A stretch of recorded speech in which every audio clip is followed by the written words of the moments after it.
So hello guys, in this video I will show you how to unhide a folder in Windows 11. So to do that, get in your this PC. Now select this view option. Now select show and now select this option.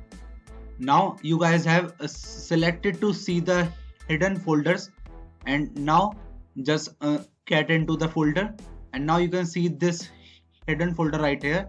Now just right click on this, select the properties option, and now select this option right here.